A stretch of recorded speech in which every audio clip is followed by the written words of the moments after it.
గురువుగారు, ఆలయ ఆగమ సాంప్రదాయంలో ఎన్నో విశేషాలు ఉంటాయి. ఆ సంవిధానంలో ధ్రువబేరం, స్నపన బేరం, ఉత్సవ బేరం అని మూర్తులను విభజించారు. ఈ మూర్తుల యొక్క ప్రత్యేకత ఏమిటి? భారతీయ జీవన విధానంలో ఆలయానికి అత్యంత ప్రాధాన్యత ఉన్నది. దేవాలయాన్ని మనం శక్తి కేంద్రంగా అభివర్ణిస్తాం.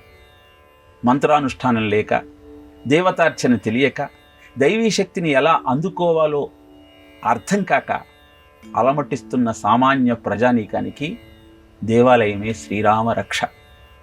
ఆ దేవాలయంలో ఉన్నటువంటి మూలమూర్తిని ఆరాధిస్తూ, అక్కడ ఉన్న తీర్థంలో స్నానం చేస్తూ, ఆ క్షేత్ర మహాత్యాన్ని స్మరిస్తూ తమ జీవనాలను పావనం చేసుకునే అవకాశం సామాన్య పామరులకు కూడా దొరుకుతుంది. ఈ క్రమంలో భాగంగా స్వయంభూగా వెలిసినటువంటి మూలమూర్తికి అభిషేకం చేసేటువంటి అవకాశం ఉండదు కనుక, ఉత్సవమూర్తిగా ఊరేగించేటువంటి అదృష్టం లభించదు కనుక, ఆగమశాస్త్రము ధ్రువబేరము, ఉత్సవ బేరము, బలిబేరము, స్నపర బేరము, కౌతుక బేరము అంటూ అద్భుతమైన 5 మూర్తులను ఆవిష్కరించారు. ధ్రువంతు గ్రామ రక్షార్థం, అర్చనార్థంతు కౌతుకం, స్నానార్థం స్నాపనం ప్రక్తం, ఉత్సవార్థం తథా ఉత్సవ, బల్యర్థంతు బలిబేరంచ, పంచబేర ప్రకీర్తితాహ అని ఆగమశాస్త్రం తెలియజేస్తుంది. ధ్రువబేరము అంటే మూలమూర్తిగా స్వయంభూవుగా మునులతో ప్రతిష్ఠించిన గర్భగుడిలో ఉన్నటువంటి మూల బేరం.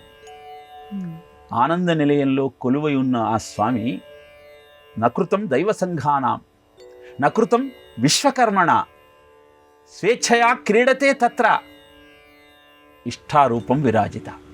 ఎవరు ప్రతిష్ఠించారు ఆయన్ని?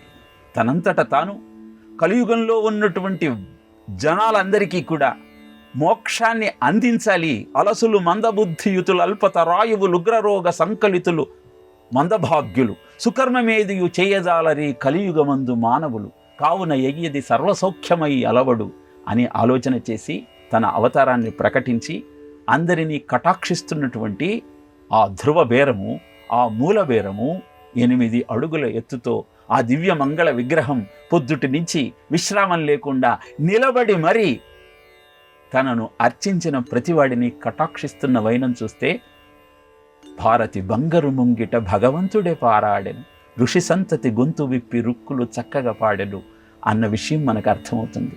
ఇలా ధ్రువబేరము గర్భగుడిలో మూలమూర్తిగా నిలిచి కొలిచిన ప్రతివాడిని కటాక్షిస్తూ ఉంటే, మరి అభిషేకము, అర్చన, పూజలు ఇవన్నీ చేయటం కోసము భోగ శ్రీనివాసమూర్తి మనకు ఆలయంలో ఆ స్వామి ముందరే కనపడుతూ ఉన్నాడు. ఇలా భోగ శ్రీనివాసమూర్తిని కౌతుక బేరము అంటారు.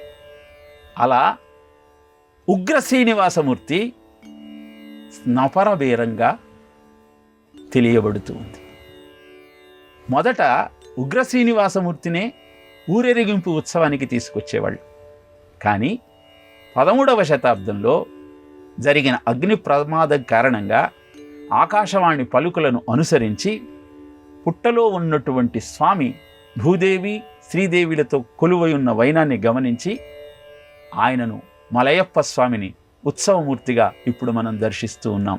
ఉత్సవ బేరంగా మనకు మలయప్ప స్వామి శ్రీదేవి భూదేవిలతో దర్శనమిస్తూ ఉంటే, స్నపన బేరంగా ఉగ్ర శ్రీనివాసమూర్తి మనను కటాక్షిస్తూ ఉన్నాడు. ఇంకా ఆలయంలోనే బలిబేరము, తోమాల సేవ అయిన తరువాత బంగారు సింహాసనం మీద ఈ కొలుపు శ్రీనివాసమూర్తిని ఉంచి అర్చక స్వాములంతా పంచాంగ శ్రవణం చేస్తారు.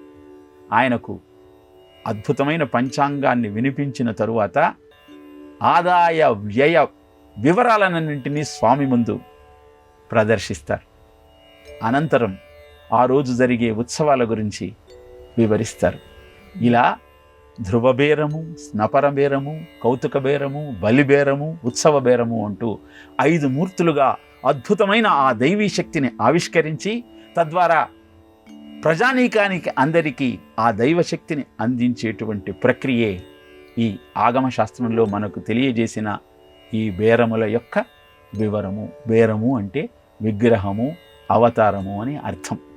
అలా అద్భుతమైన ఈ సత్యాన్ని గ్రహిస్తూ స్వామిని ఆశ్రయించి జీవితాన్ని ధన్యం చేసుకునే ప్రయత్నం చేద్దాం.